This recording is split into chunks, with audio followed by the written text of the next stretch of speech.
Hello, 8th graders. The purpose of this video is to give you some extra support when you're working through your Navigator session number 12. So this is your lesson for Friday. Make sure that you're pausing this video as you need to get some answers to any questions that you might have about the work that you are doing today. So our learning goal is that you should be able to use equivalent fractions and models to solve addition and subtraction fraction problems by the end of today. It is a Friday, so I want you to practice some gratitude, thinking about something that you are grateful or thankful for today, and giving me a response in your Pear Deck slides that way, please. So for our warm-up, we're going to think about equivalent fractions. So we're going to come up with a fraction that is equivalent to 2/6. When I think about the fraction 2/6, I know I can find something equivalent by either doing multiplication, so multiplying top and bottom, or we can come back and do division here in a minute. So when I multiply, it doesn't matter what I multiply by. I could choose literally any number, but I have to have the same number on top and bottom. So let's say I choose 3. If I multiply by 3 on top, I have to do the exact same thing on the bottom.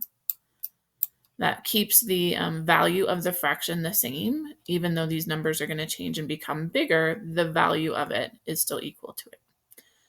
So I'm going to go ahead and multiply. 2 times 3 would become 6, and 6 times 3 would become 18. So 6/18 is a fraction that is equivalent to 2/6. So you could do this with multiplication. We also said, though, that we could do it with division. So if I think about 2/6, and instead of multiplying to make these numbers look bigger, I could use my multiplication chart over here and think about where 2 and 6 are happening in the same column together. And they're in the 2s. 2 and 6 are both in the 2s, which means they have a common factor of 2. So I could divide on top and bottom by 2. Since 2 goes into both 2 and 6, I'm going to divide by 2 on top and bottom. Again, same thing. I have to use the same number on the top and the bottom. Whenever I do to the bottom, I do to the top, or whatever I do to the top, I do to the bottom. So now I'm going to divide. 2 divided by 2 would become 1, and 6 divided by 2 would become 3. So 1/3 is another option of a fraction that is equivalent to 2/6. Okay.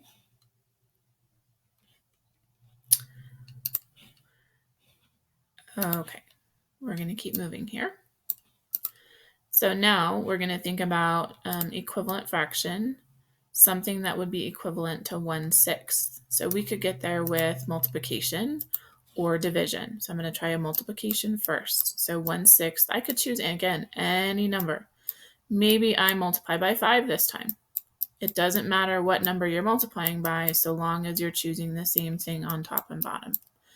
So 1 times 5 would be 5, and 6 times 5 would be 30ths. I also notice a pattern here. 1 and 6 are right here in my ones column together. And as I follow them across, 5 lines up with 30 in the exact same positions, in the same rows as I look across. So that's a way to check to make sure that you're getting an equivalent fraction as well. This one I cannot use division on because it's already in simplest form. For example, if I had 1/6, there's nothing I can divide both 1 and 6 by to go backwards. I can divide them by 1, but that's not helpful because that's just going to keep me at 1 and 6.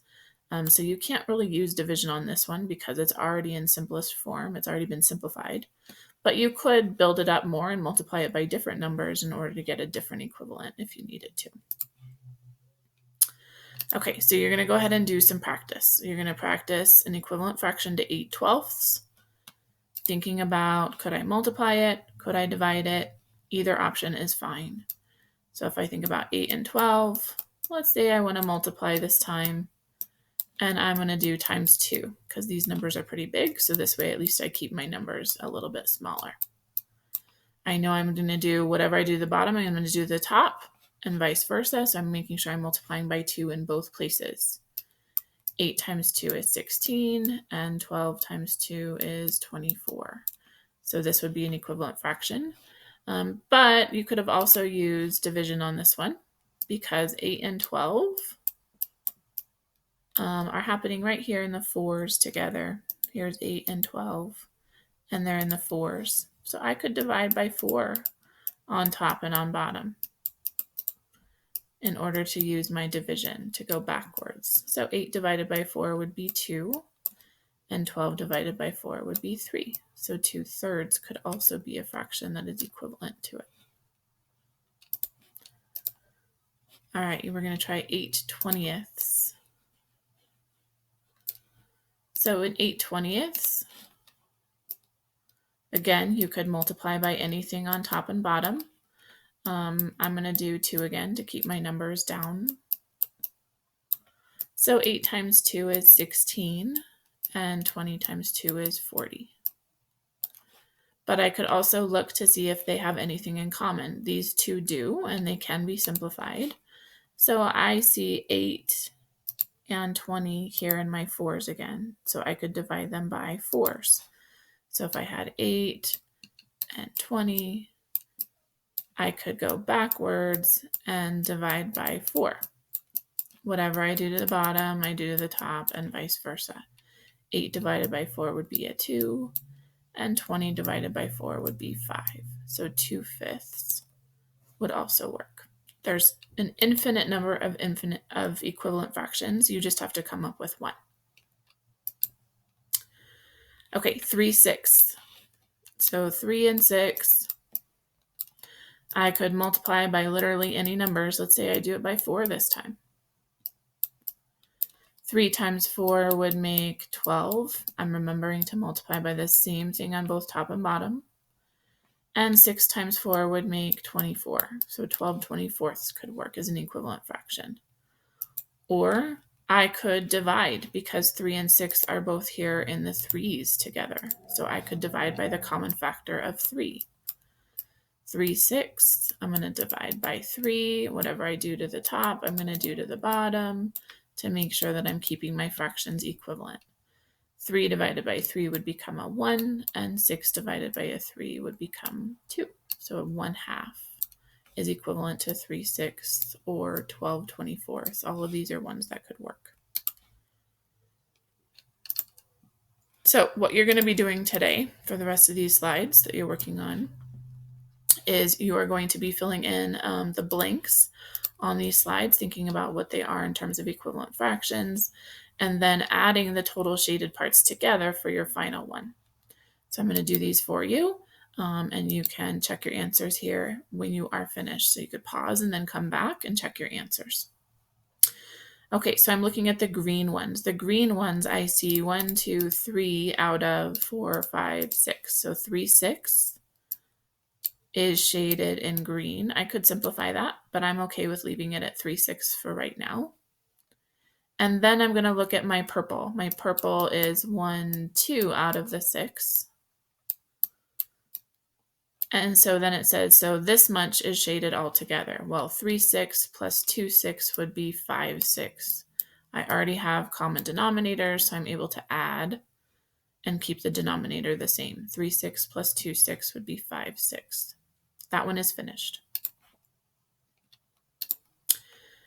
When I look at this one, I'm looking at how much is shaded in pink. So I see 1, 2, 3 out of 4, 5, 6, 7, 8, 9, 10, 11, 12. So 3 out of 12. If I look at the kind of bluish gray color, I have 3, 6, 7, 8. So 8 out of 12. And so all together, how much is shaded? Well, 8 plus 3 would make 11. So I have 11 out of 12, 11/12 shaded in.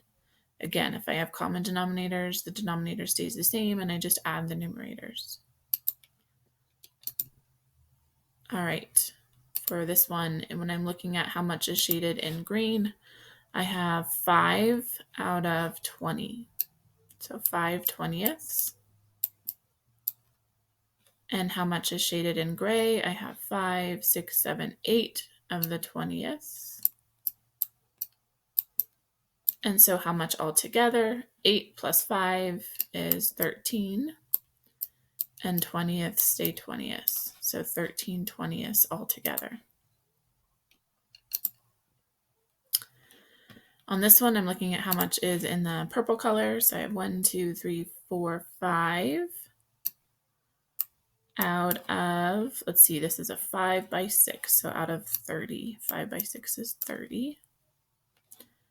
In the yellow, I have 5, 10, 11, 12 of the 30ths. And so all together, 5 plus 12 would be 17 of the 30ths. These should all be fractions that I'm putting on these lines and not just whole numbers. Your last problem, so if I have 2/9 and I'm using equivalent fractions, I want to know how many 18ths it would be. So 9 to make an 18 is times 2. Remembering what I do to the bottom, I do to the top. So 2 times 2 would make 4/18. And I could do the same with a 6 and 18. That's not times 2 anymore, but that's times 3. And then I'm going to do the same to the top. 1 times 3 would become 3/18. So I have this new problem where I have 4/18 and I'm taking away 3/18. And now that I have common denominators, I can do this problem really easily. 4/18 minus 3/18 would be 1. I'm just working on the numerators. And the denominator stays 18ths. 18ths stays 18ths. So my answer would be 1/18.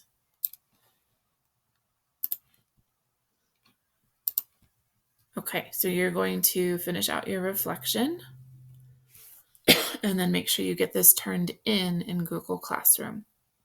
I hope this video was helpful for you in getting through your work for today. Bye.